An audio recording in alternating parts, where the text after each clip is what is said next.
You are live. Okay.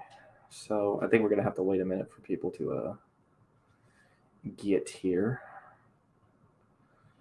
Dun, dun, dun, dun, dun, dun, dun. What a Chad. Based Park Chung-hee. Park Chung-hee was kind of something else. Such a Chad. Dude, the guy switched sides like 4 times. What a fucking unit. No, I'm not kidding. No, for real. For real. He was in the Manchukuo Imperial Army. Then he was in the Manchukuo. Then after the war, he was in the Workers' Party of South Korea. So, like, he was a fucking commie because he's like, he made the very not unreasonable assumption, like, yo, if shit goes south, we're gonna get our cheeks clapped. Right. Yeah, but then like he got caught, so he's like, I'm gonna narc on everybody else, but if you let me go, and they were like, all right, fair enough. So he like narked on everyone. So they let him into the ROK army, and then he like got to like high in the ROK army. It's like, well, we're gonna promote you to lieutenant general, but you have to promise to not overthrow the government. And he's like, yeah, no, I won't. Like 12 seconds later. Yeah, pretty much. Yeah. Like once he's in power too, he like looks for any reason possible to try and invade the North. Absolute unit. What a lad. Yeah, he was something else. Too bad they killed him. I know, right? What a lad. Absolute mad lad. All right, so we're getting some people in the chat. Hello, everybody. Welcome to our first ever live stream. We're a little early, so we're just kind of messing around until more people join the live stream. We thank you all for coming.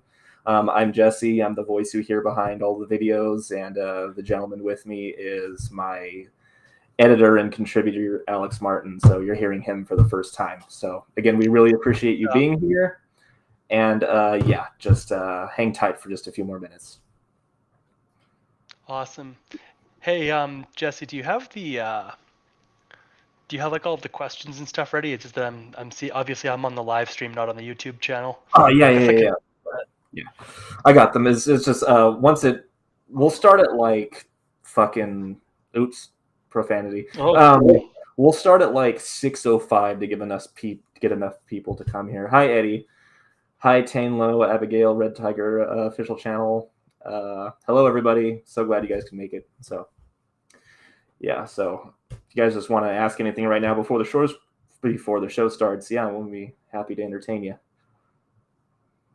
So yep.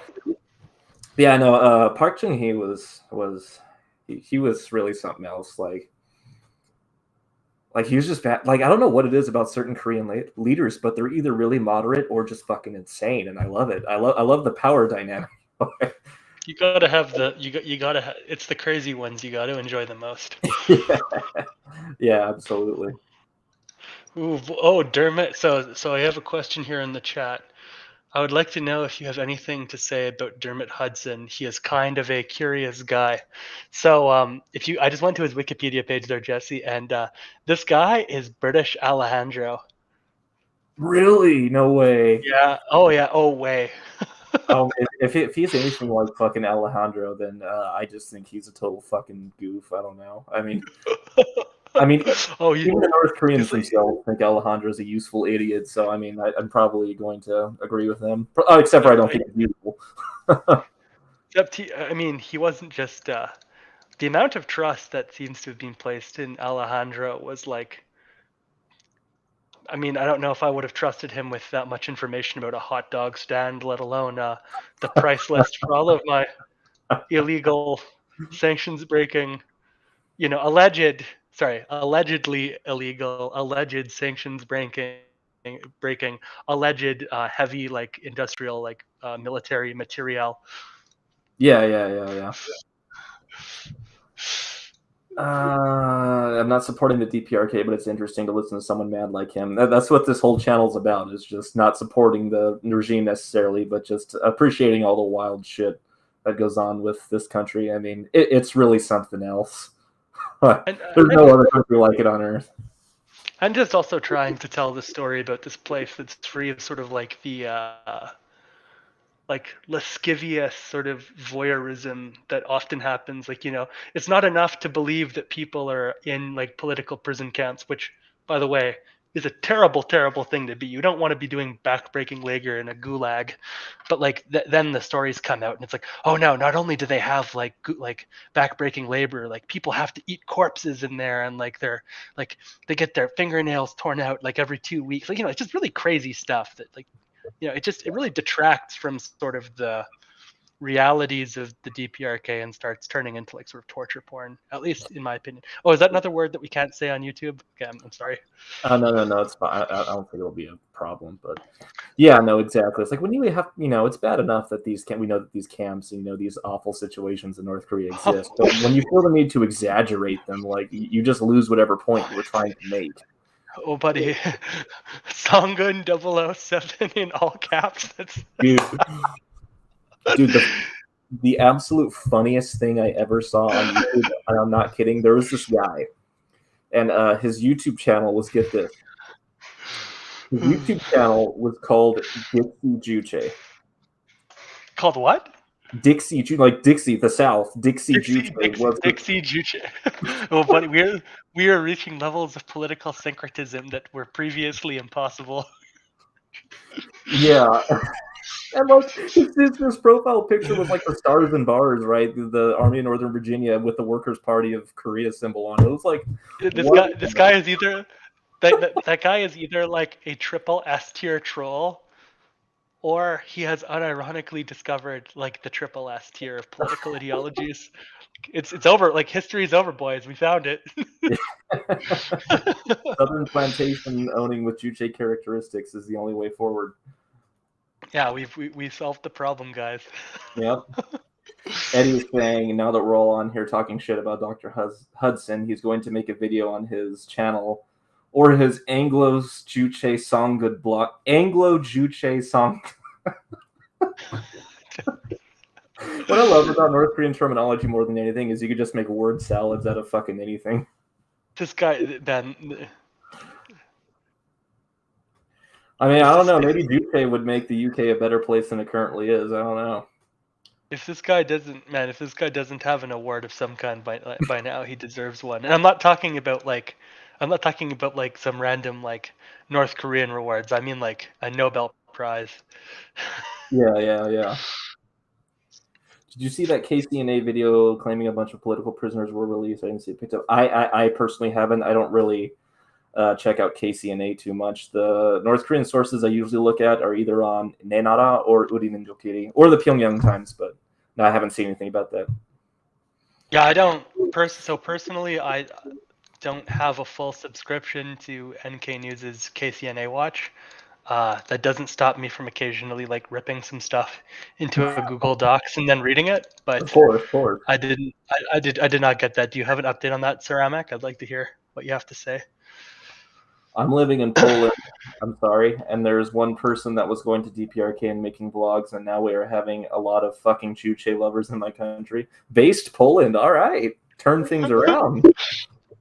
But you gotta not only 1989 wasn't just a mistake. We got to reverse all the way back to 1953. Go further. That's cool. I mean, I've always wanted to go see like Krakow or something in Poland. I think that's how you say it. So it is interesting you say that, because after the Korean War, there actually was an entire generation of small North Korean like war orphans who were brought up in. Yeah. We talked about that on the Song of General Kim Il Sung about right. Yeah. That's the one. That sounds a fucking bop. Tan Beksan Chugi. Yeah, I like that. I wake up to that every morning. I just found it on YouTube. Oh, here we go. Yeah, DPR Korea. I received ideological education focused on greatness before they were released. Oh, that's funny. Oh, it's gonna be a fun time. So when it comes to these, when it comes to political amnesties, you have to see it in two contexts. Three contexts.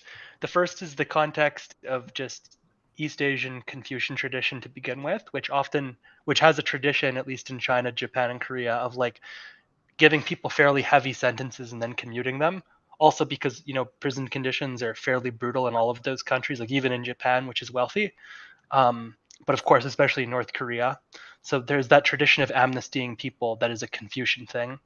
The second tradition is that within the North Korean state, which has often basically amnestied people who are non-political criminals, okay? Because political criminals go to the Kwan-Lee-So system, they're not amnestied. So they're not considered salvageable. People who commit basically like petty crime or like what we would consider normal crime, they're considered salvageable, and so they're given ideological training, as the article outlines. And then the third thing is just, you gotta understand that there's also the completely pragmatic thing, which is that the North Korean state really doesn't have the resources to be expending on keeping large numbers of people locked up, especially for stuff like, like theft or assault, Right, or right. like whatever, right? I think that's a very, very good point. When people like the popular culture depiction of North Korea is like this 1984-esque like perpetual surveillance state.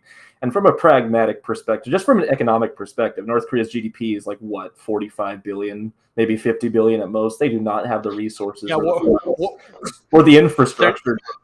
the, their GDP is like the net worth of Warren Buffett. Like, Yeah, basically, there are several dozen people in the world who are richer than North Korea. So, well, actually, maybe not after this week. It's a pretty bad week on the market, but yeah. oh yeah. Zuckerberg, the fucking lizard guy, got tanked today. Yeah. Oh, Lord Zuckerberg, yeah, he went down.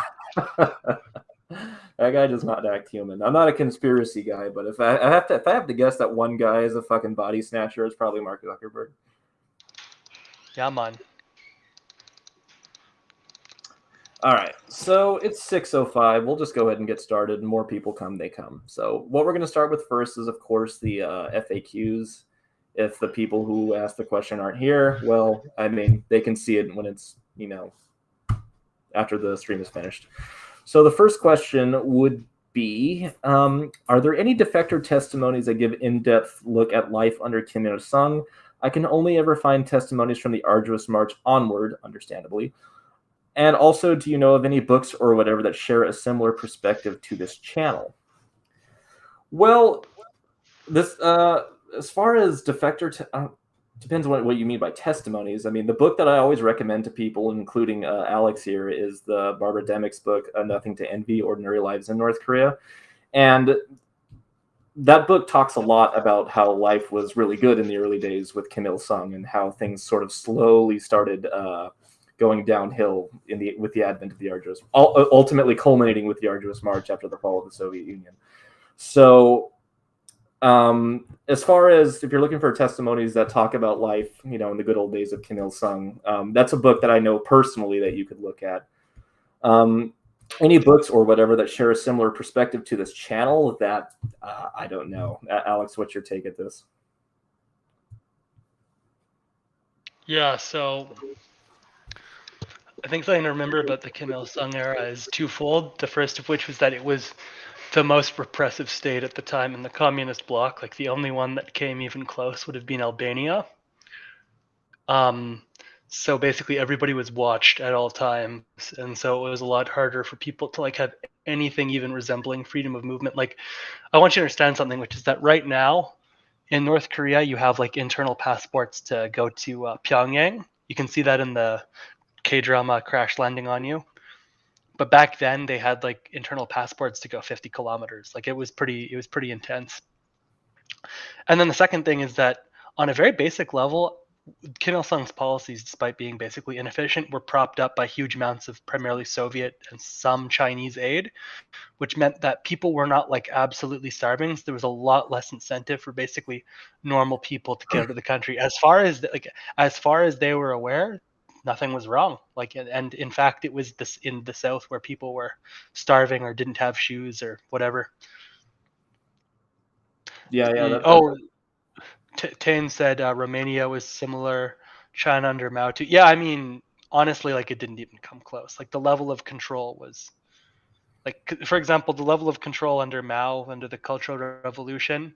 Don't get me wrong, it was chaotic. People got reported on or like arrested or beaten at random, but there was like a great deal of like actual mobility. Like people could like go from town to countryside. Like similarly, like with Romania, I do remember being somewhat extreme because there was obviously the Securitate, which was like reporting on people and like had infiltrated the Romanian Orthodox Church so that confessions were being like read straight back to like state security. But even then, like it did not come close to what it was like in North Korea. Like North Korea, you couldn't like North Korea, like your life was basically determined like the moment that you were born, like what was going to happen to you, what you were going to do. That's a very excellent point. Yeah. And if I'm not mistaken, it was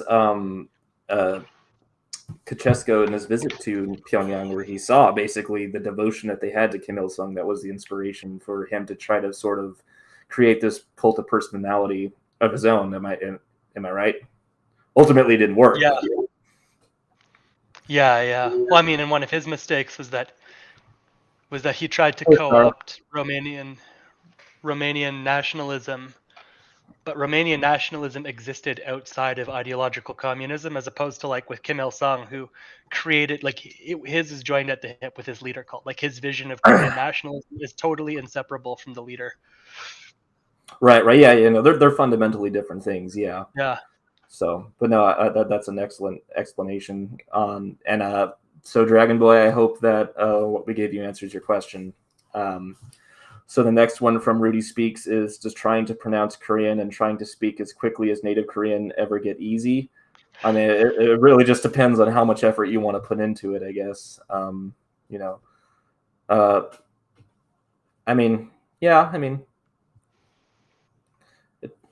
I don't know how good your Korean is, but I mean, the way I did it was I studied 5 days a week. I did 5 lessons a day, and I spent the weekend kind of going over everything that I'd learned in the previous week. And I did that for about 2 years before I met my wife. So, yeah, I mean, like anything, like trying to learn anything in the life, any new skill or whatever, it all depends on how much you're willing to put into it. So, yeah. 열심히 공부해야 돼요. So, Alex, unfortunately, you don't speak Korean, so I have to skip you on this. Nope. He speaks French, though. Yeah, that's it. East Germany was pretty insane. 1 out of 8 people would work for the Stasi some way at some point. Karen or Alex, you want to chime in on that? Yeah. So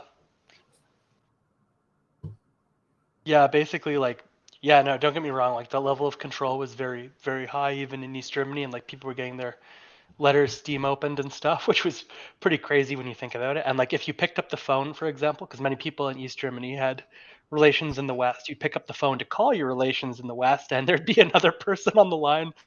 And oftentimes people would joke because they actually knew that they were being listened to, and so they'd make jokes about it, like on the line, just to sort of mess with them. But that sort of tells you the level of repression, which is that like it wasn't really that heavy. And I think it's important to also remember that in East Germany, the last person put to death in East Germany was shot for spying in 1981. So they had like basically 8 years before they even collapsed was the last. And we pretty much know the history of the political death sentence in the DPRK, which is that it remains in place unabated, and like the political violence that is used on the populace is significantly more intense and more common than it ever was in any of the Eastern European states. Yeah, definitely. Yeah. So Oliver asks, what do you think of South Korean conservatives' policy towards North Korea, both the past Lee Pak admins and present? Are they better than the often optimistic / naive liberal policies? Not really. I mean, they're both naive in the sense that both basically try to hinge on the idea of North Korea sort of denuclearizing. Conservatives might take a more bellicose rhetoric towards the North, whereas the liberals try to sort of incentivize nuclear disarmament. But it's 2 different ways of sort of getting to the same goal, which is this pipe dream that North Korea is going to give up its nuclear weapons and, voluntarily sort of, come into the fold. And that's just something that's simply not going to happen. I think that any realistic diplomatic approach to North Korea has to concede that their nuclear weapons aren't going anywhere. So that would be my take. I mean, I'd basically agree with that. The liberals are basically, the liberals feel that if they give the North what they want, then the North will chill out. And the thing too is that the political left in South Korea, they'll never say it out loud, but like a little teeny tiny part of them is somewhat sympathetic to the North from a Korean nationalist standpoint, from a Definitely. pure from a pure nationalist standpoint, as opposed to the right wingers who, they're still very nationalist and patriotic, but they basically see it as South Korean superiority. Like basically the North are crazy commies who lost their Koreanness a while ago, and it's the South who is the true torchbearer, and those commies need to get in line. So, and both Yeah. of these are naive. They're not going to work. And the problem is that as a democracy, the government changes every 4 to 8, sometimes 12 years. So, like the North only has to wait for one regime to lose an election before they're back to negotiating with somebody new. Yeah, definitely. That's certainly been.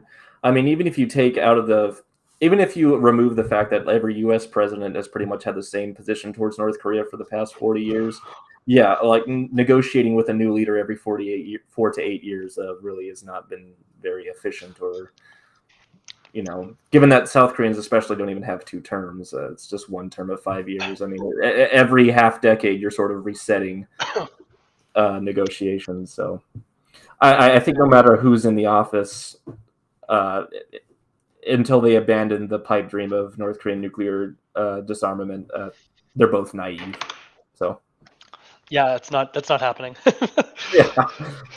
So Red Tiger official, I hope you're still in the chat because we're getting to your question. Let me oops. All right. What do you think truly happened in the Sinchon massacre? Thoughts on James Dresnock, and what are your thoughts on Naengmyeon? By that, I think you're referring to the dish. So, as for the Sinchon massacre, I mean, I don't think it happened. I mean, they've never allowed any neutral, nonpartisan NGO into the areas to investigate anything. The commander that they said that was in charge of the whole massacre was somewhere else entirely at the time. I mean, I'm not denying that U.S. atrocities happened in North Korea. Of course they did, but I just don't think that this was one of them. I think to me this is like North Korea trying to get some sort of like rape of Nanking, level sympathy or something, and there's just no evidence that it happened. So, and I don't know if you want to chime in on this, Alex, or Oh, yeah, I could. I thought you were just doing the questions sequentially, but yeah, no, I'd be happy to talk about Sinchon. So yeah, it's like this. If you want a massacre of communists in Korea, it happened. It's just that it happened in Jeju Island. It didn't, yes, like, which is bad for the regime of the North because that's all the way down in Jeju, which they don't control. So it doesn't really resonate with the populace in the same way. Did something happen in Sinchon? Like, it's like this. Like, maybe, I don't know. Like it's a black box because we're dealing with the DPRK and it's on DPRK territory. Did it happen? We're gonna have to wait for the DPRK to collapse and for like 50 years to elapse that like there isn't a generation that's still upset about it, and then we might know. So I'm not gonna say it didn't happen. I'm not gonna say it did. I'm gonna say like it's a black box area. It is a mystery of North Korea. yeah. If I could reiterate on my answer, yeah, I think that's what I was more in line with Kieran. I'm not with Alex. I'm not saying that didn't happen, but right now there's insufficient evidence to suggest that it did happen, and so basically the null hypothesis for something like this is that until we have proof, it's inconclusive. So I would personally hedge my bets on a Nanking rape of Nanking style massacre happening in North Korea. I just I would hedge my bets against that being mostly in propaganda. How about Jimmy? James Dresnock? Jimmy. Thoughts on James Dresnock? I mean, I don't, everybody's thought about defecting to the benevolent arms of the fatherland at some point, so I can't really blame him for actually doing it. Now, more seriously, of course, I mean, I don't really have any opinion of him. I mean, he obviously wasn't happy with being on the southern side, so I mean, at the end of the day, I'm just happy he found happiness. That's all I have to say. I don't hate him or anything. Mm-hmm. Yeah, I really don't have much of an opinion on him, to be honest. So. Yeah, I know. He's just. I think he was interesting and entertaining because he sort of had a larger than life personality, and it was very clear that he liked his drinking and women, which a part of me can definitely empathize with. But ultimately it's like this. It's never a good look when you desert your country's military, especially in his context, it was quite literally because he got caught forging a weekend pass to go see prostitutes and drink. Yeah. But an interesting guy, and in some ways he's the death of a connection to a past era of an old school Cold War defector to the communist bloc. There's just pretty much nobody left like that. Yeah. No, definitely. He's certainly interesting. I mean, it just doesn't bother me as much as, if his reprimands and, his military background gives us any indication as to what kind of soldier he was, I think USFK was probably better off without him. So, yeah, let him be the Workers' Party of Korea's problem. That's fine. What are your thoughts on naengmyeon? So whenever I went to South Korea for the first time to meet my then girlfriend, now my wife's parents, the first dish that I had when we went out for dinner was naengmyeon. And it's not my favorite Korean dish by any stretch of the imagination. It's a cold broth soup, and I think that was the first time I'd ever actually had a cold broth soup before. But it wasn't bad. I enjoyed it. So definitely not what I was used to, but yeah, I'd recommend it if you're gonna try it. Wouldn't be the first dish I would recommend to you. I'd probably recommend fucking shit. I have a sailor mouth. It's not gonna stop. So I would recommend maybe bibimbap or Alex. What's that dish I recommended to you? That seafood dish. It's just the seafood dish. That was pretty go at. Jampong. There we go. Jampong. Oh yeah, jambang. Oh yeah, that was. Yeah. That was pretty next level. Food, if you're gonna have Korean food, I'd recommend jampong. That's just like Alex said, that's some next level stuff right there. So, Red Tiger. I want to. Oh yeah, go ahead. Yeah, I've had that cold soup on a hot day, and it hit the spot. But by the way, it looks like the chat. We got a new person here. Yumzhagin Loshkarev. If my grade 10 Russian alphabet isn't betraying me, I hate Yeonmi Park. Well, I don't. To the point. So I don't know if you're trolling or if you're being real, but yes, I certainly feel a certain level of distaste to the opinions that she espouses. Yeah, definitely. We're gonna get to Yeonmi Park, by the way. We do have a video lined up. We're gonna live react to it, so stay tuned for that. So, oh yay! I did not know you could read Cyrillic, Kieran. Yeah. Whatever. Yeah, sort of. All right, so moving on. What is your favorite video game series? What genre do you prefer? I'm pretty basic in the sense that I mostly do first-person shooters, but I also play strategy games like Civ or whatever. But my favorite video game series is Halo, without no doubt in my mind. Alex, you know this from personal experience. I sent you a 6-hour lecture on Halo. It was a good lecture. Yeah. It was a good lecture. It definitely made it's all fun in games until the Covenant's trying to eat you. Yeah, of course. But yeah, no, I've been playing Halo since the first one came out when I was 5 or 6 or something like that. So yeah, it's always been Halo. So yeah, that's me. I don't know what yours is, Alex. I'm trying to think about a game that I would. I'm trying to think about that. Because to define a hard favorite, I definitely personally I definitely like RPGs more than anything else. Probably the games that I've played the most are the Mass Effect series, which is sort of it's really one game, honestly. Right on. I don't know. But I was always an edgelord in that, and I played. You're supposed the way that they're supposed to play is oh, I'm the nice guy, I'm the paragon, and I was the I was like the Juche idealist, like renegade, and I just shoot everybody and like just not ask any questions and just like tell people to shut up and like get people killed. It was a good time. That's funny. That's good, man. That's good. Oh, I've we never got a played that. question in the Oh yeah, go ahead. we got a question in the chat. Why did China, Vietnam, and North Korea, communist countries, not collapse like the Eastern Bloc?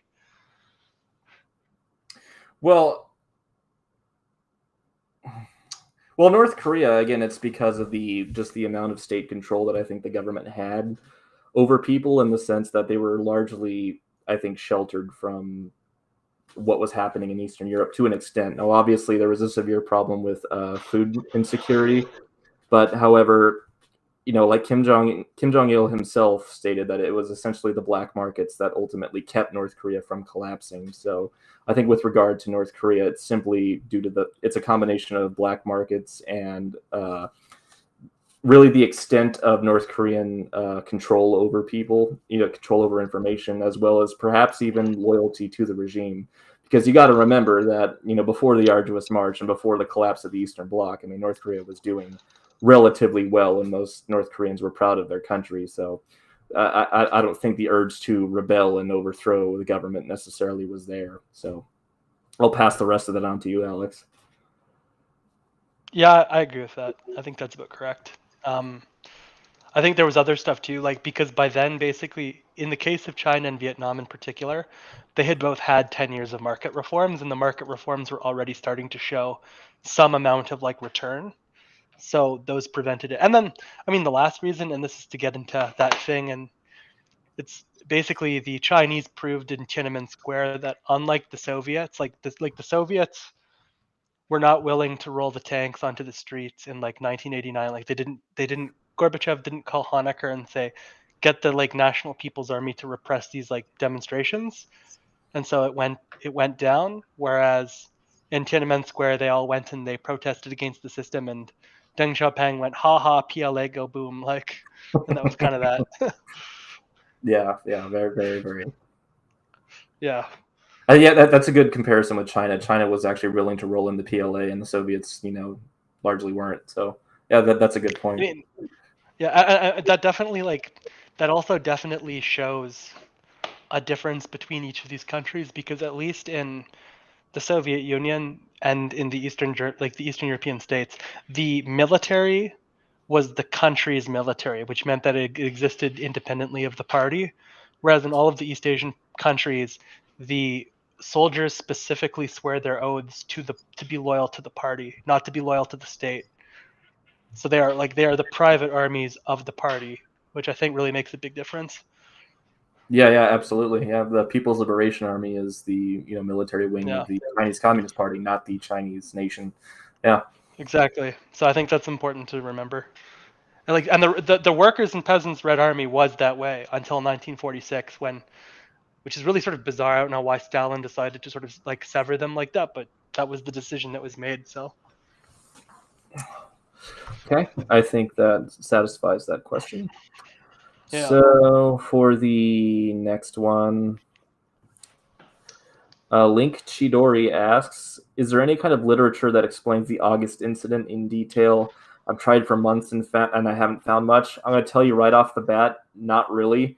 Any sources, it depends on what you're talking about. If you're talking about primary sources, you're going to be almost completely shit out of luck, because those are all obviously going to be from the DPRK. And if there's any at all, they're going to be on the South Korean side of the internet. And of course, due to South Korea's National Security Act, there really isn't a lot of information on the Korean side of the internet. I say this as somebody who scours, Korean websites like Naver and whatnot all the time for primary sources, and a lot of times it's just not there, especially when it's an incident that itself has been largely censored from North Korean press. So, yeah, unfortunately, there's just not going to be a lot there. Oh well, Link Shidori, you should be happy to honestly, these sorts of questions are amazing. And I'm really impressed.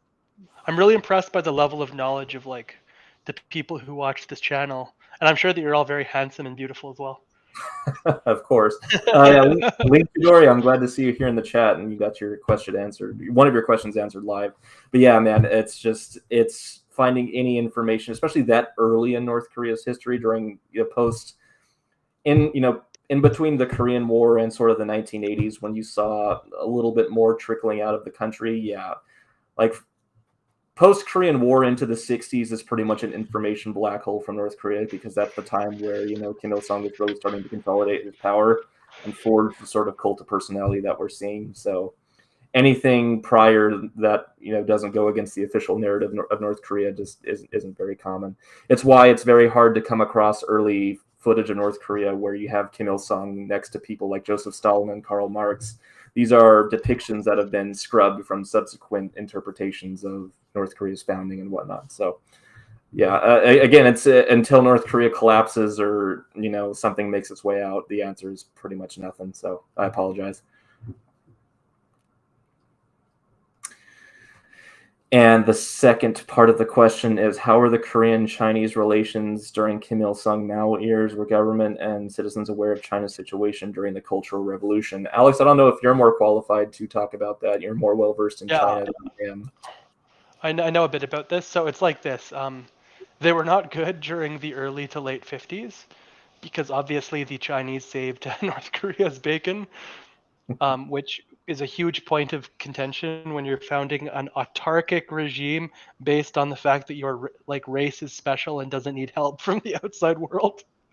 And then, of course, on top of this, there was also the fact that large numbers of people in the Kim Il-sung government had spent a lot of time in China or in the Chinese Communist Party, and they wanted to follow the Chinese line to development. And they were a threat, obviously, to Kim Il-sung, so they were purged. So the relations were not the best during the 50s. They appear to have thawed a bit during the early 60s, but then the Cultural Revolution happened, and then that was seen as bad because that was both extremely unstable. It also meant that, obviously in China, growth ground to a halt. And Kim Il-sung was very much a man of sort of the Stalin mode. Like, he wanted to do the big leap with the big factories and the big, industrial development, the big industrial projects. And that was obviously not what was going on in China at the time with their really weird agrarian policies. So they chilled again. And then obviously the People's Republic of China had a rapprochement with the United States while Mao was still alive, which again is very, very frustrating to North Korea in the early 70s. But then by the late 70s and into the 80s, they started to get a bit they started to warm up again with Deng Xiaoping. So that's sort of what happened. And then basically in the 1990s, China was probably one of their last allies that was left, but China didn't have enough food to export. And then now the regime is basically reliant on American and Chinese geopolitical tensions to remain afloat. And hope that satisfies your second question, Chidori. Thank you for being here.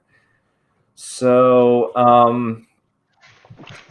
don't know, Alex, do you want to go through all of these FAQs and then move on to something else, or do you want to maybe go to something else and then come back to these? How many more do we have? 4 or 5? We have quite a bit more. Let me see. So I'd say we have about 10 left. Oh, okay. 1 second. So Tyne Lo said Kim Il-sung during Cultural Revolution hated China because Hun Wai Bin, so the Red Guards. So the Red Guards portrayed him as fat and lazy dictator. Well, I mean, he was fat and he definitely liked living in a big palace, so it's not exactly completely wrong. Yeah. Okay, so we'll just see how it goes. So, Manuel Sanchez, where can I find North Korean dramas? I'm learning Korean and would like to study this type of material. I know this is difficult, but do you know any of them maybe also has subtitles in Hangul? I mean, if you want to say Chosango, that's fine. But so North Korean dramas, the way I find them, everything I find is on YouTube. So, I mean, pretty much, if it's not on YouTube, you might try Neinara or Urimin Tokiri, which is, I'll just spell it because, Kiri, which is that's typically where I find things. That's where I find songs. That's where I find clips, news, whatever like that. So you might look there, but other than that, you just kind of got to see what's on YouTube. And as far as if they're going to be subtitled in Hangul, I mean, usually not, because they're specifically for Koreans, and Koreans don't really need subtitles for their own language, so you're more likely to find them subtitled in English. But yeah, my answer to your question would be either YouTube or Nenara or Unimenjokiri. You might also find them on the Chinese side of the internet, but that's not a part of the internet I frequent due to the language barrier. So yeah, I hope that answers your question. And Ceramic, who I hope is also still in the chat, is saying thoughts on Cuba. People seem to compare Cuba to North Korea a lot, but Cuba is certainly more open. I mean, yeah, I have no negative perception of Cuba. I mean, I thought it was incredibly ballsy to have fucking IRBMs right off the coast of Florida. Like, talk about some YOLO. Sigma energy. that was a YOLO. Yeah. But I mean, the only people I ever really see comparing North Korea to Cuba is like neocons or something like that. But I mean, the two are quite very different. And Alex, I'm sure you can attest to this because you've actually been to Cuba. So. Oh yeah, because I've been to Cuba. Yeah, I mean, it's honestly like it still has like a unofficially command economy, but I think it's worth noting that it has plenty of legal and open markets. The currency policy has resulted in the abolition of like their parallel currency, so they want everybody to like basically buy Cuban pesos with US dollars so that they have money in circulation.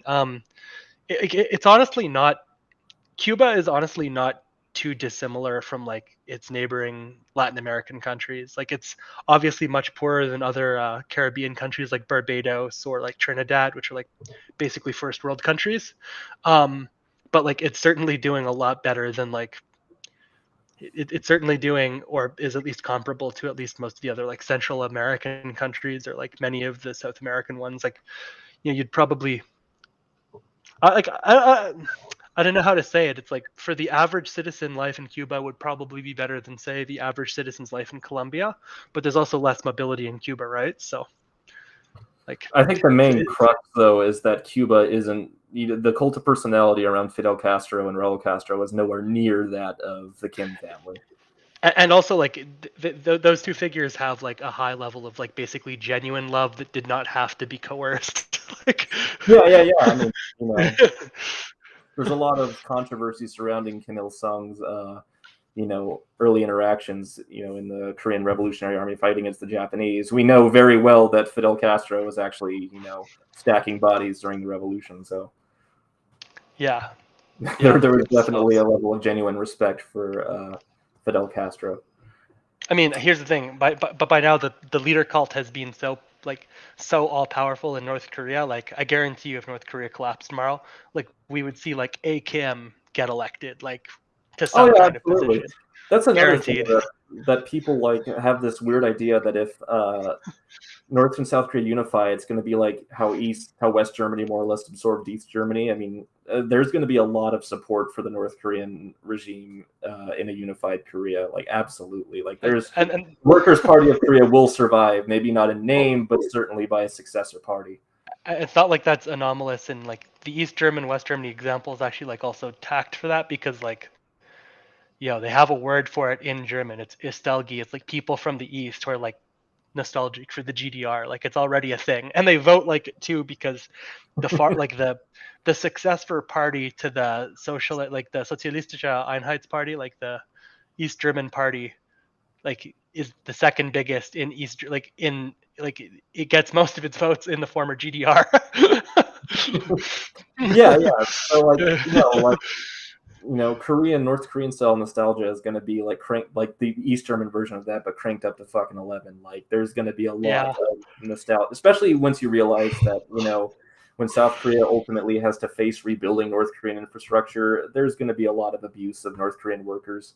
I mean, there's going to be the South Korean government's going to turn a blind eye to these people, and they're going to be exploited by, chaebol families and whatnot. So yeah, there's going to be a lot of resentment for any new government should North Korea collapse.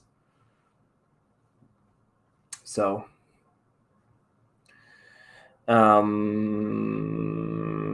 were we talking about? Cuba. Okay, yeah. We got off tangent here. Manuel Sanchez, just to address your comment in the chat. Thanks a lot, man, by the way. Huge kudos to you with the chant song of Mount Kumgang. Do you have an interesting story of when you worked on that one that you could share with us? Besides the fact that I just really love that song. Not really. Alex, are you still here? Yeah. Okay, good. No, I mean it's just it's a really good song. And I'm not gonna fucking sing it, at least not with you people here, but it's one of my favorite of the Chosun Minyu, the Chosun North Korean folk songs. I like North Korean folk music a lot more than I like Southern folk music because I tend to find that Southern style tries to synthesis. Well, I mean North Korean folk songs have synthesis too, but it's too modern. Whereas North Korea kind of has its own distinct style that sort of preserves the original way they sounded that I just like better. So yeah, but no, Kumgangsan Haryong, Herlari, Dondolari, North Korean folk songs are just, they fucking slap. So, I mean, expect more of them to come, definitely. Yeah, they're pretty good songs. Yeah, that's for sure. Yeah. They know how to write a tune up there. Yeah, they really fucking do. Of all the, the Soviet Union had some slappers too, but I think North Korea takes the cake when it comes to the collective world. China too, though. China had some good folk songs too. Naniwan, I really like that song. Sahoju Hao, Socialism is good. Those are some good ones. No, I like all the ideological classics too. They give you a very spelled out sense of the world. Yeah, you never have to second guess what they believe. No, yeah, you don't have to guess what they believe or what they think to be true. Potato Pride, yeah, that one too. All right, so yeah, I hope that answers your question, Manuel. Yeah, North Korean song translations aren't going anywhere. It's just they're the easiest type of videos to make and occasionally the most popular. So, what's life like for the average North Korean defector after they reach South Korea? I can't speak for every defector, but generally they would enjoy a lower standard of living. North Korean defectors, when they reach South Korea, generally are treated like, second-class citizens. Kind of like how Americans treat immigrants. They're coming here and taking our jobs. It's basically the Korean version of that. So, I mean, there's a lot of animosity. There's a lot of resentment, and a lot of South Koreans look upon North Korean defectors with this sense of, you're not one of us. It can be quite tragic. I have talked to a handful of North Korean defectors in my time, and that seems to be one of the more universal prejudices that they face is that, they might be Korean, but they're not South Korean. And that's kind of touching upon what Alex was talking about earlier about this idea of South Korea being the premier Korean state and the Northerners having lost their sense of Koreanness over the years. So it's very much unfortunate. So. Yeah. So if you ever meet anybody from North Korea, like I said this a long time ago, but I would advise you two things. Don't pester them about life in North Korea. I mean, be their friend and that'll come naturally on its own. And number two, be nice to them because as much as people like to exaggerate about North Korea, people do face a lot of hardships there, and getting from North Korea to South Korea is not easy. And somebody from North Korea shouldn't have to re-experience all of that trauma just to, quell your curiosity. So just be nice to people and be considerate of what they may or may not have gone through. So those are my words of advice.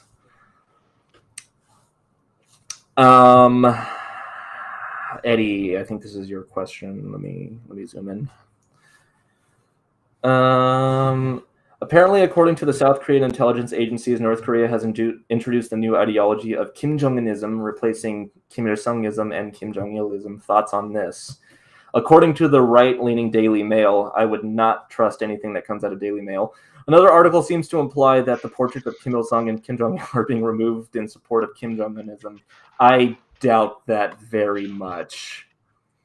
Kim Jong-un might be the incumbent leader of North Korea, and he certainly has his own personality cult. But to say that they're going as far as to completely supplant Kim Il-sungism and Kim Jong-ilism and remove portraits and things like that, I think that's just a step too far. I would actually like to very much see where that source comes from. Not from you, but where Daily Mail got that from, because they said it on NKnews too. I remember reading that article. Yeah. Okay, then NKnews is pretty much as legit as it gets when it comes to North Korean But I mean, here's the thing: they just report what they hear, right? Whether it's Yes, happening or not. of course. I'm just saying, like, if you're gonna have to trust any information on North Korea, NKnews is generally as good as you're gonna get. Yeah. I definitely would say that this is a short answer, but yeah, like I think that the previous two leaders are being slightly demoted, or at least less present in people's mind, because Kim Jong-Un doesn't just want to build up his own personality cult, but like, look, man, Kim Jong-il's been dead for 10 years. Kim Il-sung's been dead for 30. Like, they have other things. Like, the leaders, like Kim Jong-un, has other problems to deal with, and he wants people to be aware that he's the one who's in charge right now. At least that's how I see it. That's a fair assessment. Yeah, I mean, I just don't see it like wholesale replacing, the cult of personality of Kim Il Sung and Kim Jong Il. I think that's going to be very much omnipresent. Oh yeah. So, but Eddie, I hope that answers your question. Kale asks, "What do you think Yeonmi's part?" Kale over here asking the $1 million question. Oh boy. Yeah, quite literally $1 million. Where my eyes could turn into dollar signs, because that would be the answer. And trying to be as objective as possible, because let's admit it, everybody knows what my opinion on Yeonmi Park is. I think she may have started out with the best of intentions, but I think it's clear now that she's more or less just like the North Korean grifter. If you look at her, this is all stated in that terrible video I made a couple years ago, but if you compare, again, her stories from when she first came here and what it is now, it's just night and day difference, and it depends on her story depends on the demographic she's talking to, and it's clear that she's just in it for monetary gains at this point. Whatever noble intentions may have existed in the past, I think are gone now, and it's just for the purpose of maintaining her fancy Chicago apartment. So that's my take. I mean, firstly, I want to state that everything that was just stated was facts and opinions. None of it is established facts for the lawyers out there. Yes, of course. None of it's like established as factual. So everybody, let's not all rush to freak out at each other. I said it was my opinion. Oh yeah, no. I know. I'm just saying I want to be careful, because you never know who is going to decide to blast you on 2 barrels in like South Dakota, like civil court or whatever, right? So who knows? Yeah. One day it's going to be about not making chili to the appropriate level of spice. The next it's going to be, well, he made fun of he said that my books with questionable backing up, might be anything less than the gospel truth. I'll say this. Look, there were questions about her and her version of events the moment that she came out of the North. On top of that, she has basically told a consistent. She actually has 2 stories, and they're actually quite consistent. The one that she told to the South Korean audience tends to be quite consistent to the fact that she was basically brought up in a privileged family within the party elite of the North. Her dad was probably involved in some kind of black market activity, as people in the 90s were, and then they got driven out, and he basically had the money to extract the family as a whole unit, rather than allow people to be held as like hostages by the state. That's the story she tells in South Korea. The story she tells in the United States is always like, it's like just always filled with like lascivious details about eating grass and starving to death, and it's like it's completely different from the story that she told in South Korea. And what for me sort of like tells me that she has bad intentions is the fact that her 2 versions of the story are always consistent. So if it's in Korean, it's one consistent story. If it's in English, it's in one consistent story. It's never the same story. Like, she never tells the English story in Korean or the Korean story in English. Yeah, that's a great explanation. Yeah. So, I mean, allegedly, for all the lawyers, I have serious doubts about the veracity of her story, and what kernels of truth might exist in it are overshadowed by these exaggerations. Because you need to understand that there are almost 40,000 defectors in North Korea, and not all of them have their own YouTube channels and book deals. It's the ones who have. Sorry, in South Korea. Yeah, in South Korea. Sorry. As far as I'm aware, there's a couple dozen South Koreans or others who have moved to North Korea, but Yeah. Sorry, I that's misspoke. it. It's Korea's No, free. don't worry. Yeah, so I mean, it's obviously the ones that have the most, interesting and shocking stories that get the most attention. So I would just tell people to exercise some critical thinking and use some caution when watching YouTube channels like Yeonmi Parks or even, other ones like Dimple or there's a couple others that just aren't coming to me right now. Take everything with a grain of salt, including this live stream. So, and you'll be set. Yeah, So, yeah. I think the most hurtful part is the fact. Well, as we'll see with her video, but it's like a variety of the things she claims are just either directly contradicted by other defector testimony or by like academic experts whose job it is to just analyze North Korea, or like intelligence agencies whose job it is to like analyze North Korea. So it's Yeah. like she's saying one thing, they're saying another, and it's like, well, she's from there. It's like, yeah, but she hasn't been there for like what, 10 years now. She got out in like what, 2012 or whatever. So no, she got out before Kim Jong-Un was even in power. Oh, okay, there you go. Right. So it's like, yeah, I mean, she left when she was like, I think she was still a teenager, like 17, 18. So yeah. No, I think like she left yeah. like 2007 or 2008. It was before the turn of the decade, definitely. So I think Yeonmi Park must have some other backing. Horizon omnipresence and discussion about NK seems a bit too well placed. Yeah, no, it's pretty clear. Like when she rose, she was the perfect, like in 2014. This was before her stories got really, really whacked. In 2014, when she was telling stories that I think were, they stretched credulity, but they were believable. She was like the perfect confluence between what human rights people want to say and what like basically probably like Western political entities want to say about North Korea.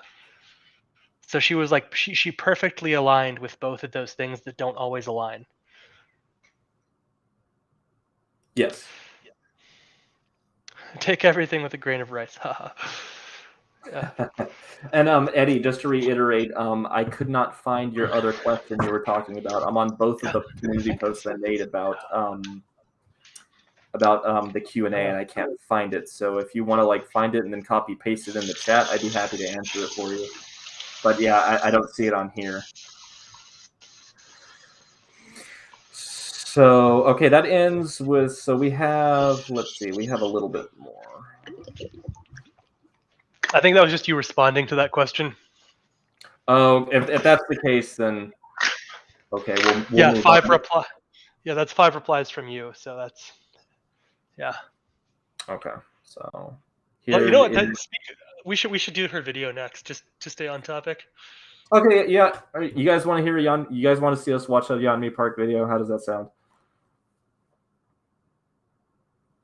Where it says read more, but no worries, I can send you the link. Okay. Well, we'll come back to the questions, but yeah, we're gonna do this Yeonmi Park thing. So, all right. So this is Yeonmi Park's. Forget the name of the video, but it's what North Koreans need to do to survive New Year's in North Korea. Okay, here we go. Here's how I think we should do it. We should, because I think she has 6 points in this one. Yes. Okay, so we should pause it after each point, have like a quick reaction, and then just move on. But like, let's try to make it fast because like, it's always painful. Yeah, of course. All right, and let's get started. If you leave the stream during this, nobody would blame you. On January 1st in North Korea.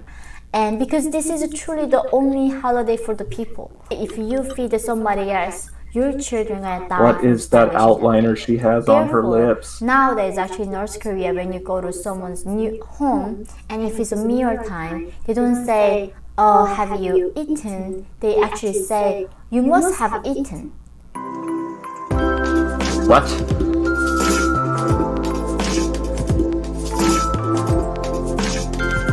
PayPal link in the top left, everyone. Welcome to my channel. My name is Yeonmi Park, and I'm a North Korean Defector human rights activist. So, Happy New Year, guys! This new year really made me to think how drastically different my life was when I was in North Korea, and the things that I had to do to survive. So today in this video, we are going to talk about top 6 things that North Koreans must do to survive on New Year's. You know, it's been amazing being in America, that where we have this freedom of movement. People take airplanes and go places, meet their loved ones, having these lavish meals together. However, in the same time, in this same earth, North Koreans do something so different that you cannot even imagine. Because for them, this, even on New Year's, what they do is depending on their survival, whether they're gonna get executed by the regime or actually continue to live. So number one, the first thing that you do on New Year's Day is when you wake up, you clean up the portraits of their leaders. So the dictators, the Kim dictators. Every North Korean building, including the house, including the train, library, school, classroom, anywhere that you go to North Korea, must have the portraits of the Kim dictators on the most clean wall. And on this day, you have to wake up and you have to use this red cloth that is most precious, so expensive. You clean the portraits with all effort you have. By mistake, if you break the glass on the portraits or rip it, you are going to get executed. How you deal with these portraits is as the most important thing for North Korean people. Once you do that, you have to put it back on the wall, and then as a whole family you sit down and pay respect to the dictators and how grateful they are. On this day, at any moment, the officers, the secret agents can just break in and check if you have a little bit of dust on the portraits of Kim dictators. If they do catch, they catch with a white cloth and check, and if there's one little bit of dust on the portrait, they say your royalty is not good enough, and they get arrested that day, and they will send you to political prison camp, along with 3 generations of your family. All right, you want to pause it here and just react to that? Oh god, just the cringe is like, it's man. I love the Windows 95 level animation she's got there. But yeah, the Team Fortress 2 like animations, yeah. I expect this. But like to tackle the substance of what she said, go ahead. Oh, it's just like basically that stuff is all just identifiably falsifiable. Like, breaking the glass gets you executed now, according to Andrei Lankov's 2013 book, The Real North Korea, which again was corroborated from a variety of defector sources and primary sources. He basically states that like the leader portraits are not actually seen as like the be all end all of your test of loyalty. She also claims that you get deported in with 3 generations of your family. That's the family responsibility principle, which was a thing, to be fair, under Kim Il-sung, but it hasn't been enforced since. Even under Kim Il-sung, it was only for egregious political crime. Like an egregious political crime would be stuff like, I don't know, having an underground church in your house, or serious crimes, against the integrity of the state. Yeah, or insulting the leaders directly, right? Like not failing to polish the mirror or crack the glass, right? So and again, that hasn't really been enforced since the mid 90s. I'm sure that if you did some serious political thing, they might do that, but even since the mid 90s, they just, for one reason, they just don't have the resources to cart off grandma to the gulag.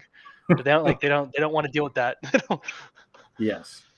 And it's we were saying earlier about, if North Korea really just had these heavy-handed punishments, imprisoning for life entire generations or executing people for the most innocuous of crimes, there would literally be nobody left. Everyone would be dead. And this is, of course, not to state that these things should be considered criminal. These are still really messed up totalitarian things to happen to people, but they're not the way she describes. And the other thing too is that she didn't describe something. She basically makes you think that the secret police are just waiting around the corner to come into your house and make sure and check if you're being treasonous. That's not how it works. You can watch crash landing on you. It's not the secret police. It's a different organization called the Inminban, which means people's delegates. It's like the old ladies that live in your apartment building who don't have much better to do, and they come into your house and they poke around your stuff and they're like, oh, is this person loyal? And then you're like, oh, I forgot to dust the portrait, and they're like, oh, well, you need some self-criticism and some ideological retraining and maybe a fine, right? That's sort of where it ends with stuff like this. And she's basically claiming that this this sort of level of community, informing on one another doesn't exist. That it's just these omnipresent secret policemen. To which I have to ask, well, if the secret policemen everywhere, who's watching the secret policemen? Like, there's more secret policemen watching them, and there's secret policemen watching them. It's like, if you do that, everybody in North Korea is going to be a secret policeman watching another secret policeman. Yeah, very, very good point. It's just, the whole crux of her arguments is just contingent upon you not understanding how these, sort of Eastern Bloc states worked, and not really taking into consideration the logistical impossibilities of having, what she's describing as, again, this 1984-esque dystopian society with a country with, again, a GDP of Warren Buffett, like you so eloquently said earlier. Yeah, and they don't. Yeah. Let's keep going. Yeah. As after you clean these portraits, as a group in North Korea, if you're school children or father and mother, everybody... I just want to point out that the whole idea of North Koreans crying over the death of a leader is not exclusive to North Koreans. South Koreans can also be seen lining the streets and crying over the death of South Korean presidents.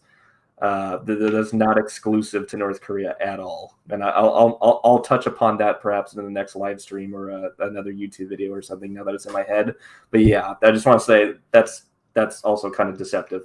Moving on. Bodies belong to a group in North Korea. It's a collectivism. Then we all go together to the monuments of dictators, and we have to pay our respect with the fake flowers. In North Korea, there's not many greenhouses and there's not really good heating system, so it's very extremely hard to have a plant during the winter time. And because of that, this fake paper or plastic-made flowers are so popular. We have to buy them in the black market and go to these monuments and pay respect. I'm sure those are the footages you constantly see from out of North Korea, where people forced to go and pay their respect. Second thing that you have to do on New Year's is memorizing parties planned for the New Year. So this is something I'm sure you haven't expected this. It's a holiday. North Koreans work so hard, and this is a time they want to rest, but not on New Year's again. I like how she has two versions of her book on her shelf. This is a very rare occasion that North Koreans actually get electricity. But the reason is unbelievable. The reason giving people electricity that day because they wanted people to know about the parties planned for the new year. So on this day we get electricity, we even get the newspapers. And normally newspapers are so precious, the commoners don't get it, but we get it. And on TV they read the newspaper for the people. The reason is because we have to memorize the entire font of the newspaper, and sometimes in backwards for the high officers, they have to memorize more. Can I stop? Can I stop? Just keep it going. Oh my! 5 pages of little words on newspaper, word by word. You have to memorize it, and then you have to go to work and go to school. They are gonna check if you memorize word by word, and if you did not memorize word by word again, you are going to be punished and go to concentration camp. So North Korea, instead of us thinking of our loved ones and celebrating New Year, people terrified of getting caught and sitting down, getting the newspaper word down and memorizing it like religiously as a crazy people, because that's what the regime requires people to do. We are not human beings, we are slaves to the regime. And I still remember my neighborhood who I called auntie, and she was a high-ranking officer in the military. And on the New Year's, she was did not want it to be New Year because it was so much work for her to memorizing more portion than average people like us. And that is the day also why we get electricity, because we have to watch TV that day to be brainwashed again.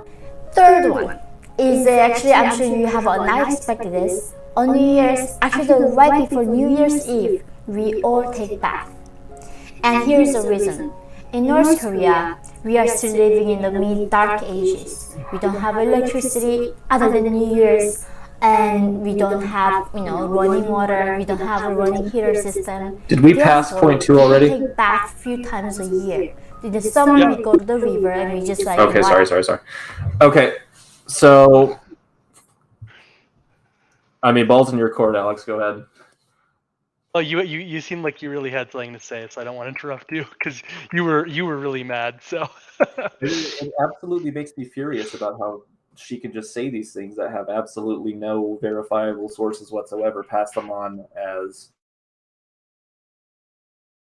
fact, and then people just gobble this shit up without any fucking recourse. I mean, having to memorize an entire newspaper backwards, or and having to recite it at school, or else you get shipped off to a fucking Quanliso. I mean, come on. Oh, Manuel, sorry to see you go, man. You have a good one.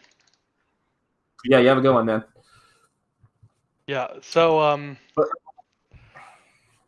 yeah. So here's the thing. Like, what she's saying is a distortion of the truth again. Like, so in the same way that people do have to have the leader portraits and clean them, that is true, and you face punishment if you don't clean them, which is also true. She just is like, oh, and you get shot for it, which is like, yeah, that just doesn't happen, man. Like, there'd be nobody left in the DPRK if they did that. Similarly, in this case, like, this is actually true in the sense that it is a competition each year that you memorize the leader's New Year's speech, which is about 20 minutes long. And that's been something going back to the Kim Il Sung era. Like, this is actually true. It's just that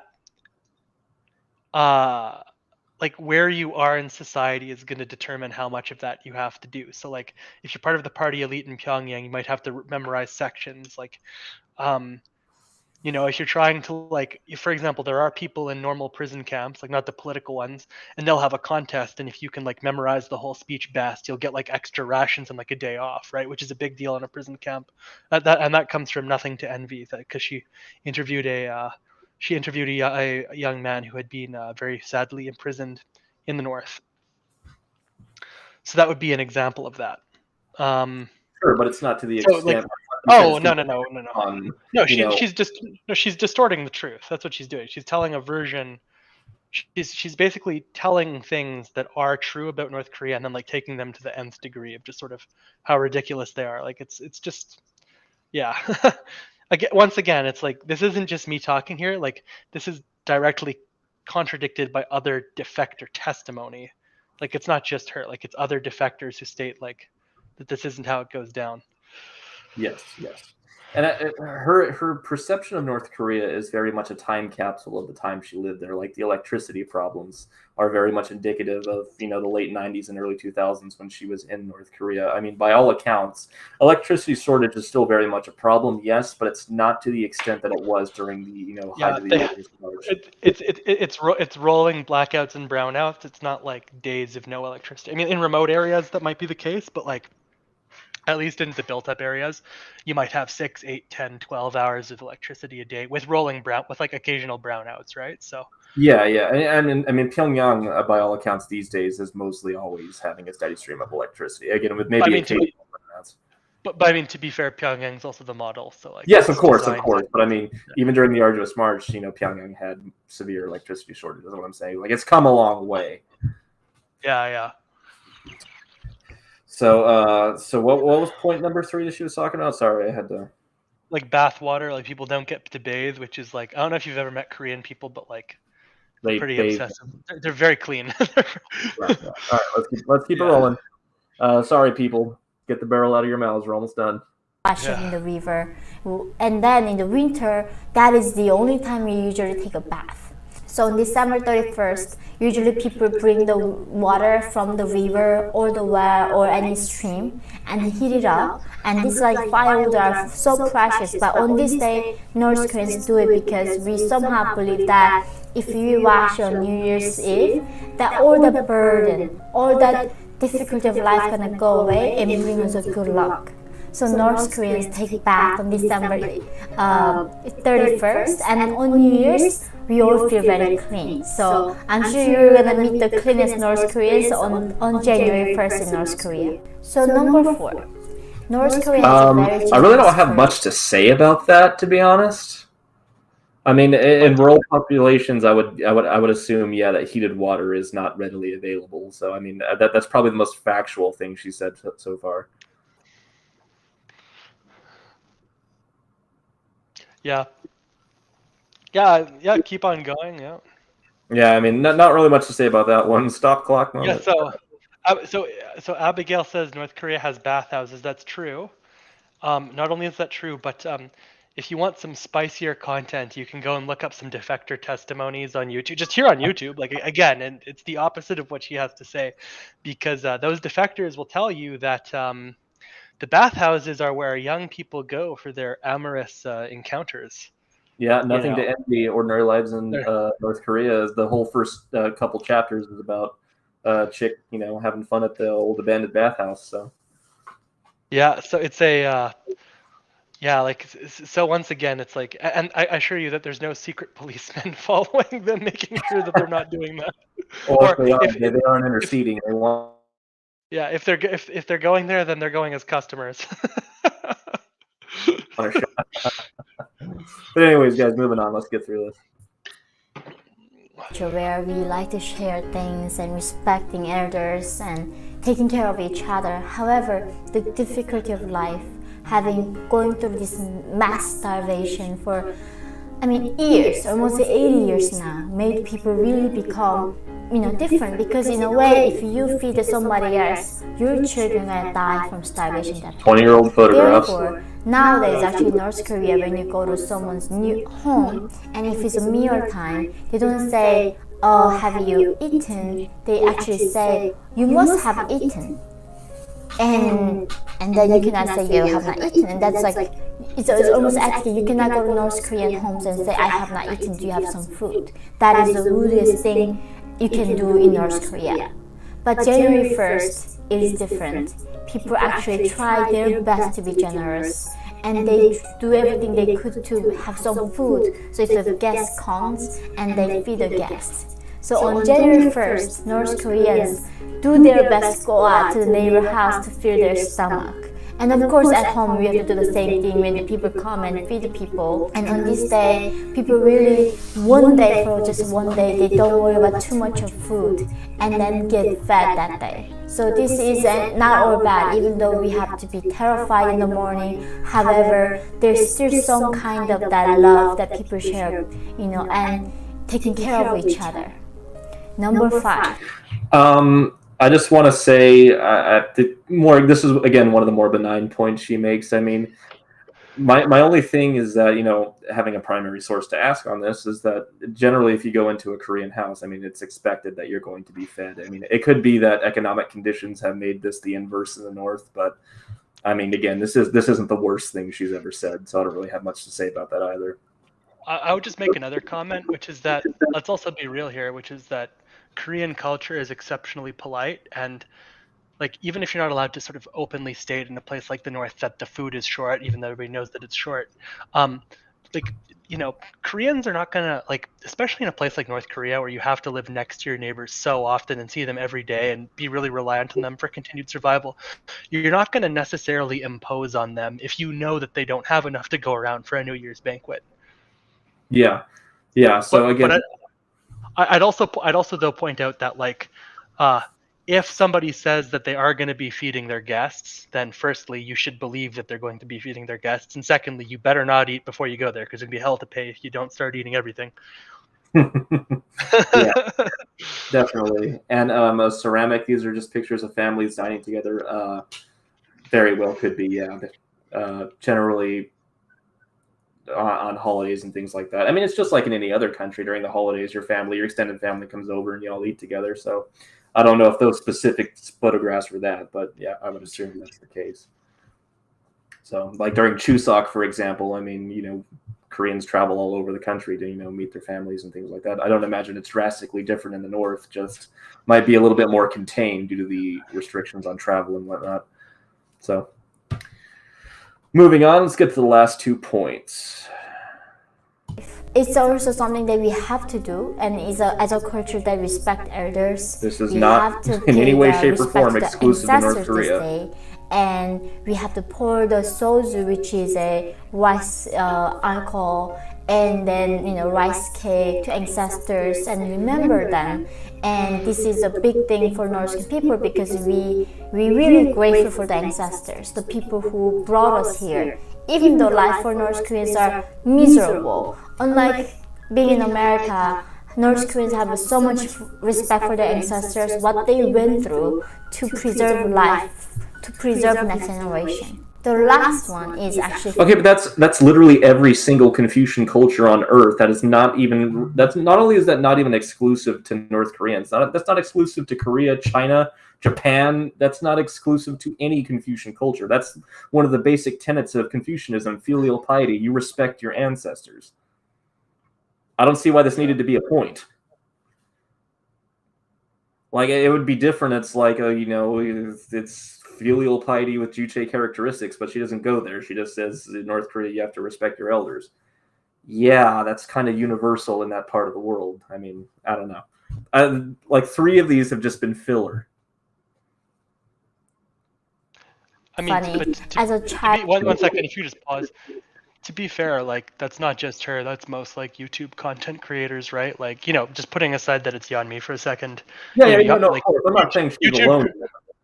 like, like you are incentivized to churn out content, and it's going to be helpful if you have a subscriber base to put out a 10-15 minute video every 2-3 days, right? So just to keep people engaged in your audience, make ad revenue, etc., right? Like, in that sense, can't knock a girl for making a savvy business decision.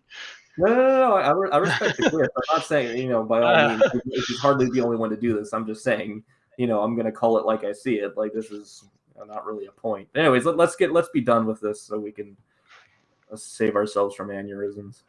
I did a lot of this. As a children, you have to go around. This is the same point. Good luck and good health for the elders. And if you do that, they're gonna give you cash money, and you can buy gum or a little bit of candy that day. And the children have to go do that. And then as an adult, it's a lot of pressure because you have to have money to give to them. But still, this day where people go around, exchange and share love. And at the same time, of course, in this day, because electricity comes, and this is a time also the secret agents are the most working hard. The secret agents in North Korea don't get paid that much. Their salary is also less than $1 entire month. There is no way they can survive. The only way they can survive as officers is by catching criminals and getting bribes.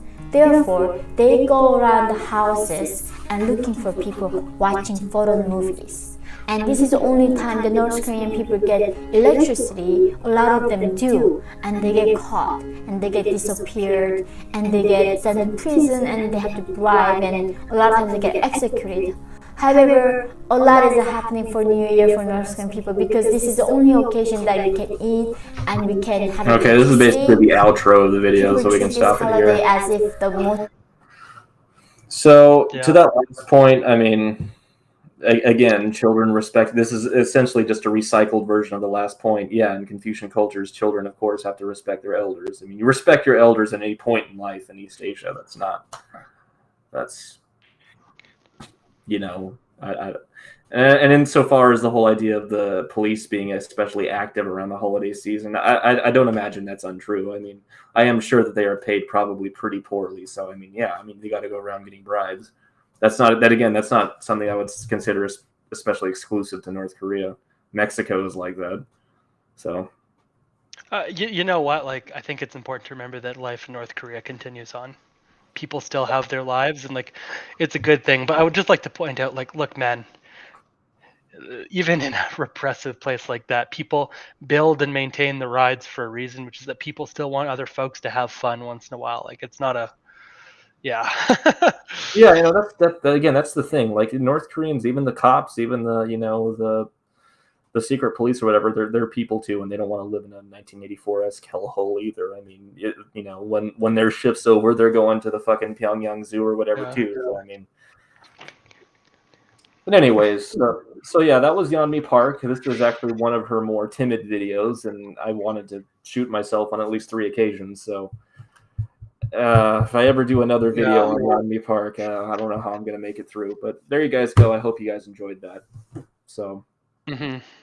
So we're going to go back to the remainder of the FAQ questions, and then we'll see where we're going to go from there. Yeah, that sounds like a better idea. All right. So this is from user Romaldos. Lately in North Korean TV, I have seen more coverage of foreign news. In the channel of Sanctions, you can see daily live streams of KCTV, and I see quite a bit of foreign news. Sadly, I don't understand Korean, but I see that there are foreign news. So basically what you're seeing is anytime that, at least traditionally, anytime that KCNA or any other domestic news industry shows foreign news, it's generally with the caveat that look at all these hardships that are going around in the rest of the world, and look how great we're doing by comparison. It's not like unfiltered foreign news. It's looking at an event that's going on around the world and saying, oh, well, look how good we have it here in Germany. There's flooding or whatever, but we live in our great socialist paradise where this doesn't happen. Maybe flooding was a bad example to use, but you know what I'm saying. So that's basically anytime you see foreign news being covered in North Korea, it's generally always with the filter of you're lucky you live here because these type of problems that you see going on in country X doesn't happen here. So Yeah, I'd say that's accurate. So I hope that answers your question. 2M, how much do you think sanctions play a part in North Korea's food shortage? I would imagine that it plays a pretty substantial amount, because even though sanctions don't explicitly prohibit the importation or exportation of food, it does go after things like fertilizers and machinery that could be used to more efficiently produce food and address the food insecurity in North Korea. So add on top of that the sanctions that affect other industries in North Korea obviously means they have less money to work with, which means that they can't use as much of that. They can't use as much of their annual budget to purchase food and any machinery that isn't covered by sanctions to procure food. And you couple that with the inherent inefficiencies of command economics in regards to communal farming and agricultural sectors, and I think it plays a pretty heavy part, all things said. So. Yeah, no, there's no doubt in my mind that the sanctions cause a lot of problems. Pretty much every serious expert on this issue who is a non-political, which is to say like a less ideological individual, like agrees that the food sanctions just make the shortages worse. And I want to be very frank. The sanctions don't hurt the people at the top. If anything, they allow controlling the people at the top to become easier, because when you sanction the country, you make it harder to get a Lexus in there. You make it harder to get Hennessy Cognac in there. But you better believe that the Hennessy Cognac and the Lexuses will be prioritized to get in there, because if you can't give those to Korean People's Army's generals, you have like a potential coup or conspiracy on your hands. If you can give them to them, you don't. So if that means that it's gonna cost them as much to get like a couple Lexuses and like Hennessy Cognacs in there as it will multiple tons of grain, guess which one they're gonna choose? And that's just pragmatism for the people at the top, because they don't want to get killed any more than the people at the bottom want to starve, right? So, and that's just how the decisions are made. So it's like, yeah, the sanctions, they only hurt the people at the bottom. Like they do not like realistically put any kind of pressure on the regime, and they do not realistically like prevent the ability of the regime to like carry out its strategic goals. Yeah, I mean, we can look to Cuba as a case study on why sanctions just don't fundamentally work. Yeah, and again, like that's another country that basically should have collapsed in the wake of the Soviet collapse and like didn't. So yeah. So Starro, I have not really seen any North Korean cartoons in any great depth. I mean, everybody's seen the occasional Squirrel and Hedgehog or whatever, but I've never actually sat down and watched it. A lot of people have asked if I'm going to review that series. To be honest, I've never reviewed an entire series before, and doing movies is hard enough, but an entire series would be like a massive logistical undertaking, you know. So, I mean, we'll see. I'm not going to say it's not in the cards, but it's not something in the queue right now, so to speak. So, Kale, do you know how Pachambo Electronic Ensemble and Hwanjaesang Light Music Band could be bought online? Your best bet would probably be a Chinese website. You obviously can't buy them off of North Korean websites, so my guess would be China. So that's typically where North Korean goods are all taken from. But just once in my life, I would like to see the conversion on my credit card statement from Korean People's Won to like US dollar. Someday, man. Someday, I'm go to China. Yeah, I don't think it's gonna happen anytime soon, though. Do you ever see the U.S. lifting the ban on the DPRK, the travel ban? No, to be honest. That's one of the things that I hated Donald Trump the most for was enacting that travel ban, because I now can't go to the DPRK, at least not legally. So realistically, I don't see it being lifted unless there's some type of major breakthrough with U.S. DPRK relations. But that's not going to happen. I'm more optimistic. Really?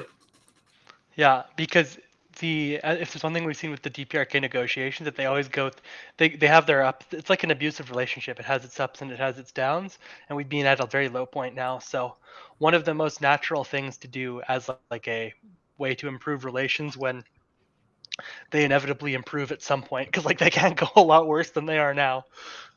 One of the most obvious ways to do that is to like let tourists go to the DPRK, because like, dude, let's be real, after the Otto warm beer incident, it's like the most North Koreans that might go to like the most Americans that might go to North Korea in a year is like maybe a couple hundred, like maybe 1,000, 2,000, right? So like not a crazy number. So yeah, I could definitely see them like lifting that as a goodwill gesture during the next unending round of like everybody pretending to be able to tolerate each other's stench.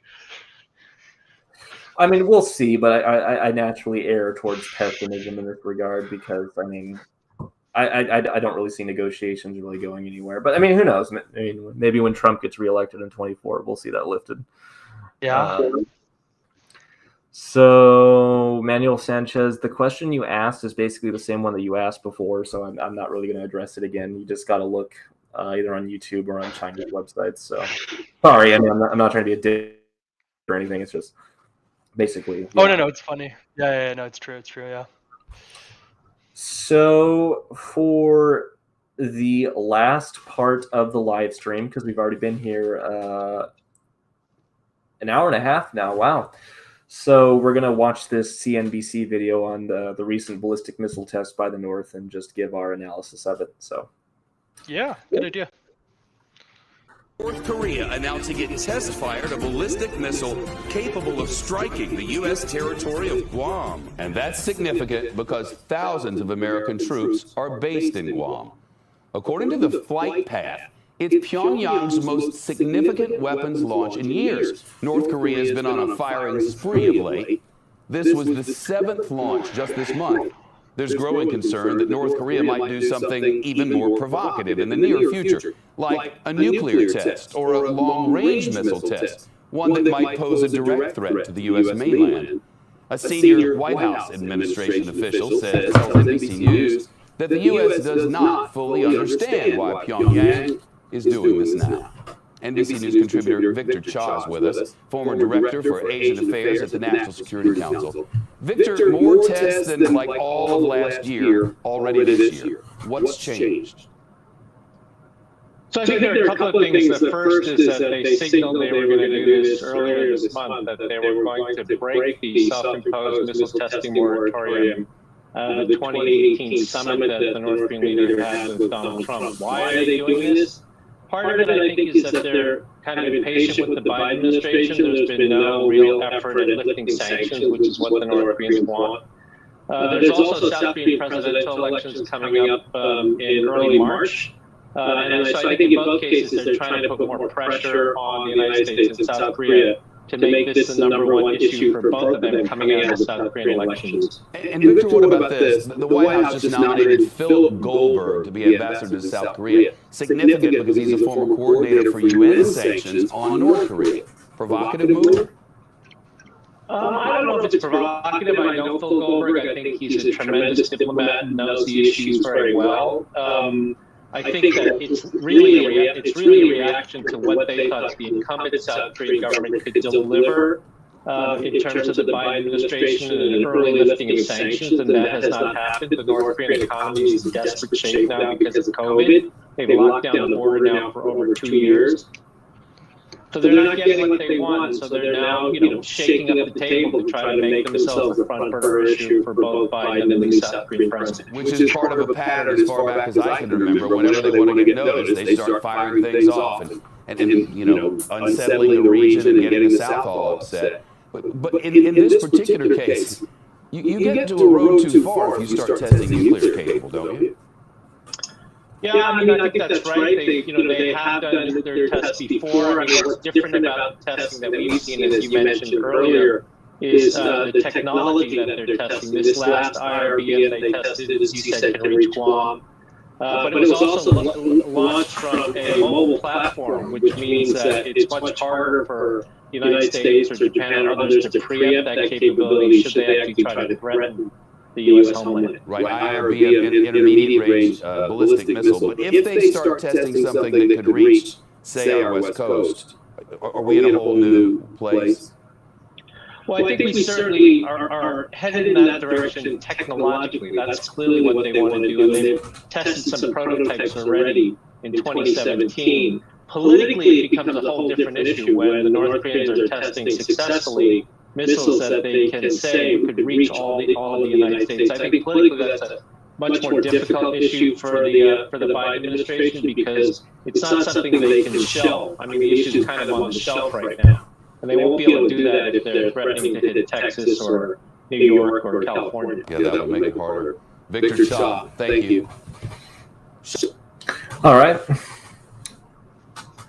So, I mean, basically, first of all, I just want to address the fact that the idea that they're testing missiles that can hit Guam. I mean, they're acting like this is something new. Like we said before the chat, they've had this capability for 10 years, probably even 15 years. So, I mean, it's really nothing new here.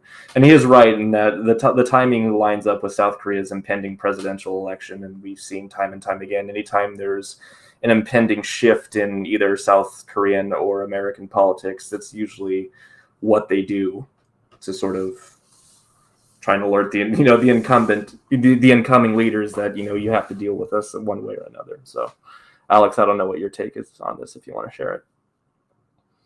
So, okay. I think that the analyst that they had on there was basically presenting a factual case of what's going on, in the sense that North Korea wants to be at the top of the minds for the South Koreans and the Americans, especially going into the election. I think what they're also trying to do is they're trying to do what they did in 2020, which was that in 2020 they didn't rattle the cage because I think that they wanted Trump to get reelected because Trump actually talked to them.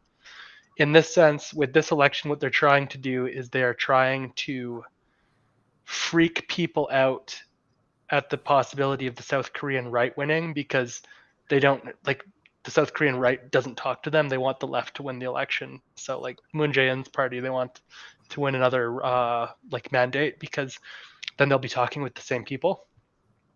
That's my analysis of it. But the other thing too is that, as Andrei Lankov said in a very recent NKnews piece, look, let's be very real here. The testing will not stop until the Korean People's Army, Strategic Rocket Force, can hit any major city in the continental United States, and also realistically bypass any missile defense systems. Until that, there will be no cessation of tests or cessation of weapons development until that's possible. Because that's the kind of basically insurance that will guarantee that regime is permitted to continue existing basically indefinitely. So, yeah. I very much like your duality in the sense of the purpose of the missile test. You're absolutely right. Not only is it signal favor of who they want to win, American or Korean elections, but yeah, you're right in the sense that North Korea, the leadership understands that they'll never truly be taken seriously or be recognized as a truly legitimate Korean state until they have an effective nuclear deterrence that just cannot be either preemptively taken out or defended against by any existing ballistic missile systems. So again, I think it's a complete pipe dream on part of a South Korean, Japanese, and American foreign policies that think that they're going to be able to negotiate away North Korea's nuclear weapons. It's just not happening. Any sort of detente with the DPRK has to be with the explicit understanding that North Korea's nuclear weapons are here. We're not putting the genie back in the bottle. So I mean, the nukes are here to stay, basically. I'm sorry. I'm just reading these. I'm just reading these delightful posts by Duper's Delight. I have no idea if this is triple S tier conspiracy theories, or if this is I have no idea if these are triple S tier conspiracy theories or triple S tier trolling. But whatever it is super amusing. I wish I had trolls like this in every stream. Yeah, no. I mean, if there's anybody that has the Kim family on a tight leash, it's the Clintons, that's for sure. Allegedly. So yeah, basically, North Korea is not going to stop testing missiles anytime soon. They're going to have their nuclear deterrent, and when that happens, the ball will be in the West court. But if how they've been treating North Korea for the past 50 years is any indication of how they're going to handle a self. Are you all right? No, I'm sorry. It's just these comments are incredible. And North Korea is an arm of the New World Order. Otto Warmbier's parents are fake. Otto may still be alive. Wake up. Otto's parents were pretty happy looking when they found out their son was going to be doing hard labor. I mean, it got him off of the World of Warcraft, right? So. Do most people have confirmation bias? I think we all do to an extent. I mean, I think that's just human nature, I guess. I mean, you have to ask a psychologist that. I'm not one of those, but I mean. Yeah, I'm definitely an imperfect being, so I certainly have confirmation bias. Yeah, no, absolutely. Me too. It's something I think it's something that people have to work through as they get older and come to terms with the fact that they'll be biased, but also try and look at things from as objective a position as they can. But of course, nobody can be fully objective because you're still the product of your times, your place, your culture, your upbringing, right? So yeah, and it's especially hard to be objective about a country that is essentially at odds with your own way of life. But I mean, you do the best that you can. You look for objective sources and information on things, and that's what being a journalist should be about. It's just trying to work through your own biases being as objective as possible to give information to people. So yes, bias is bullshit. The unconscious mind is propaganda. All right, man. This is a new level of red pill that I was previously thought was impossible. From a Cowboy Bebop binge recently, their fictional currency is the wulong, basically won symbol with a value of the 1990s yen. By the way, nice troll. I'm not really a big anime person. I know there's a fucking Sailor Moon poster right there, but I'm really not an anime person all that much. But I just showed everybody my Sailor Moon poster. Whatever. Yeah, Eddie, I hope you're watching the OG anime and not the horrible remake. Oh man, I like Pokemon. I mean, that's an anime. Hey man. Tashugoku na ten. I don't actually know the lyrics to the Evangelion. North Korea has some dreams that caused by the CIA. What about all the people that dreamt before the CIA was founded? Yeah. No. That's a lie. The past was a hologram. I grew up on Bebop on Adult Swim. Fuck that remake, Alex. Sailor Moon Crystal was pretty good. I've heard it was pretty good, but I don't like the art style. I like that 90s sort of early computer animation art style. I like basically the aesthetics of 90s Sailor Moon. I remember watching 90s Sailor Moon as like an 11, 12-year-old boy. And it's like, why are you watching Sailor Moon? It's like, oh, I'm not watching. I'm just putting up with because my sister wants to watch this. Sailor Venus was the first for all of us, Alex. It's okay, buddy. Sailor Jupiter for life. She's a total dominatrix, yeah. But I'm partial to Sailor Venus. Sorry. Is that supposed to? Is that supposed to make me less interested? I don't think so. We're gotten way off topic, but we're pretty much at the end of it anyways. So I mean, it's fine just to. I want to see I want North Korea to make a batshit crazy Juche like Sailor Moon ripoff. I'd watch that. Sailor Juche. Sailor Juche. And her like weapon is like the paint gun or whatever from the Workers' Party of Korea. Paints you into a fun week.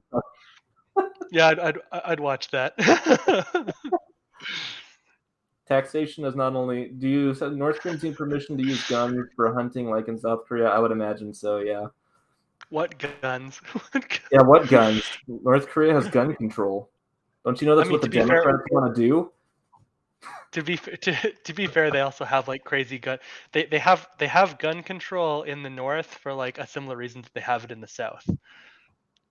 So in the north they have gun control because they don't trust you to not be a South Korean spy trying to overthrow the regime, and in the south they have severe gun control because they don't trust you that you're not a North Korean spy trying to overthrow the regime. That's true. South Korea actually takes spies really seriously. The emergency number system in South Korea, I think 111, like you know, in the U.S. and I think the two, it's 911, right?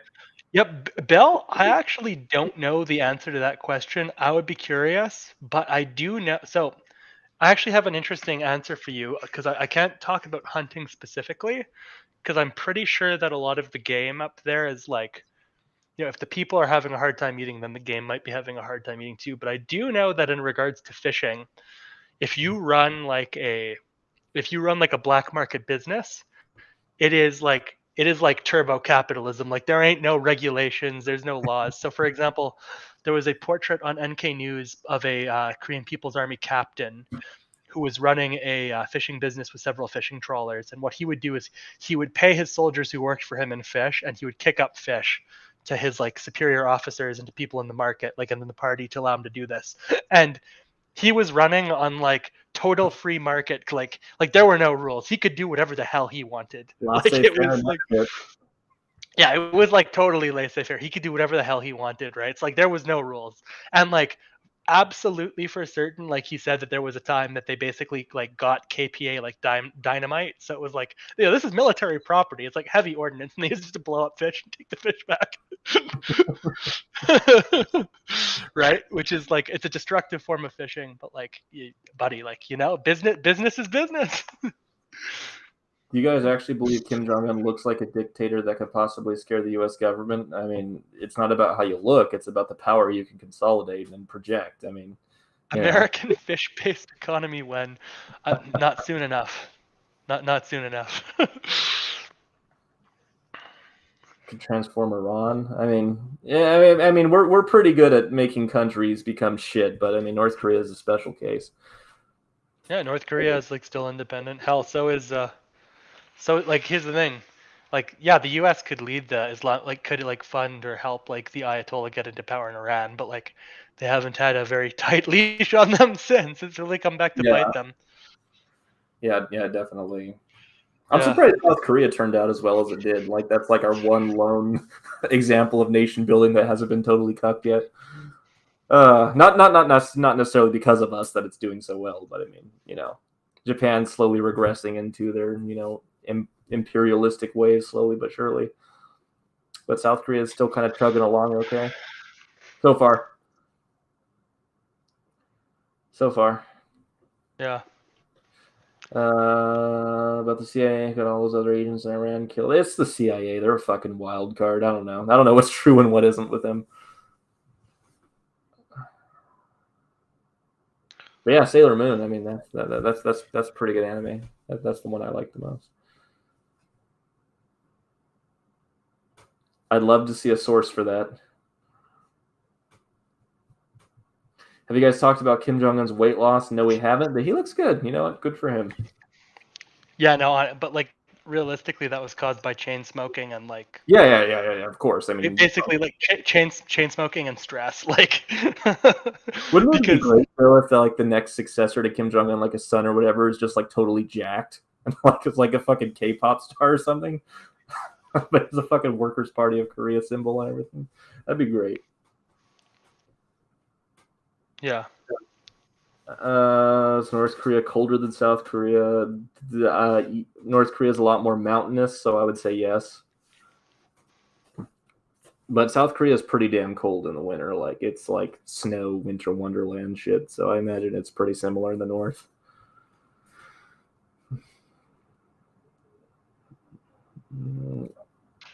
Iran claims the CIA. So, anyways, guys. Do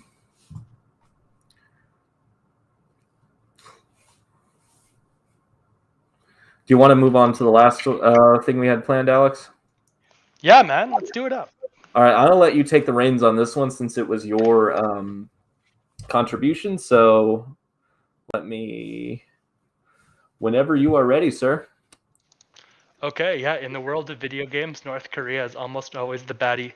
And this isn't actually just video games. This has also been a lot of the time movies.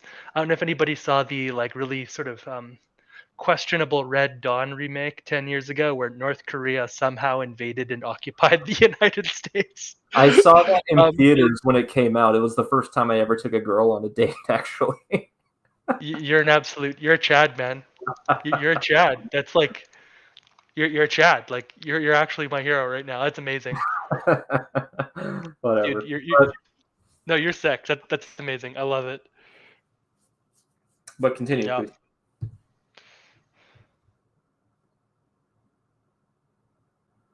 You have more you wanted to say on that, or is that it? 1 second. Okay.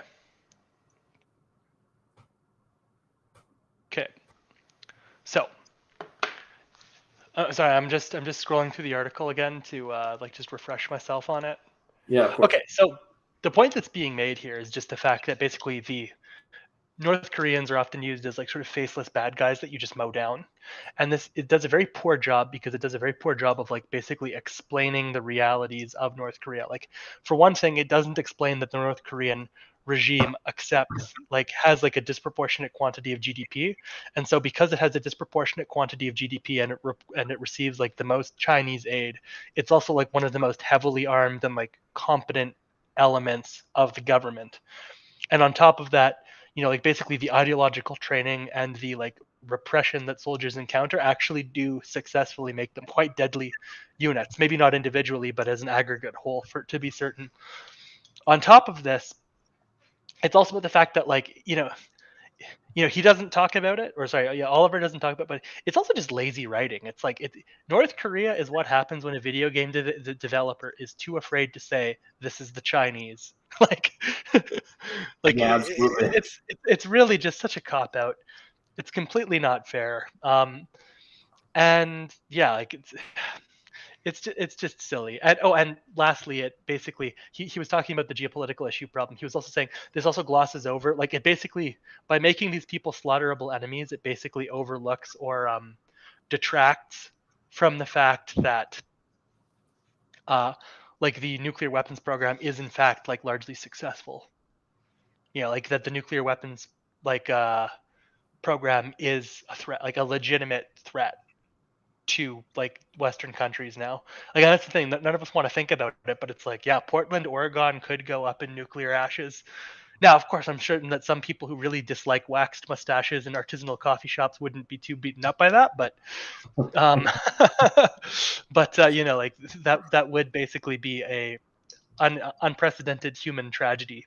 Not to mention economic one, right? And it's like, and you basically trivialize the North Koreans to just like, haha, like they're zany and incompetent, but they're also like, they're a bunch of stupid like idiots who just get slaughtered like ants, and it's not how they behave. It also basically, again, it's not in the article, but this also undermines or attacks the actual doctrinal competence of the KPA, which is to state that like the KPA as a strategic entity is in fact exceptionally dangerous. Like the South Korean general staff expects, like this is in their own documents, the DMZ will have a 100% rate of like the DMZ garrison will have a 100% casualty rate within 24 hours.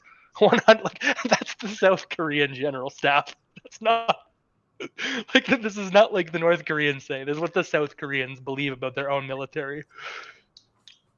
Yeah, no, very well put. It is very easy to look at the situation, the economic and food situation in North Korea, and think that they'd be some easy pushover. But again, the Samgun policy was for the explicit purpose of making sure the military still had teeth, and it doesn't matter how the situation goes down. Any fight with North Korea is going to be an absolute, meat grinder, to be sure. And North Korean army, again, individual soldiers might not, look very intimidating, but as a cohesive fighting force, especially when you factor in NKSOF, they're a force to be reckoned with for any military power. Definitely. Yeah.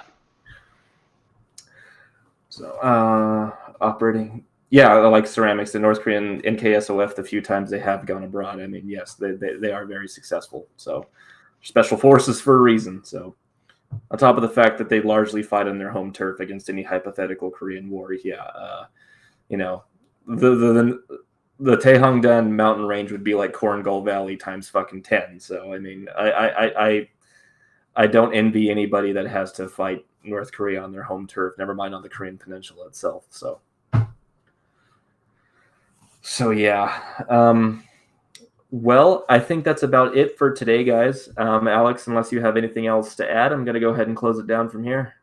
No, Jesse, man, honestly, thank you so much for the opportunity, and thank you to the audience for tuning in today. Like, it was fantastic. It was fantastic to talk to everybody and just hear your questions and get to answer you.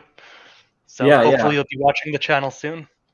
And Eddie, yeah, basically, I completely agree. It would be an extraordinarily deadly conflict, unlike one we've seen in the past probably 50 years.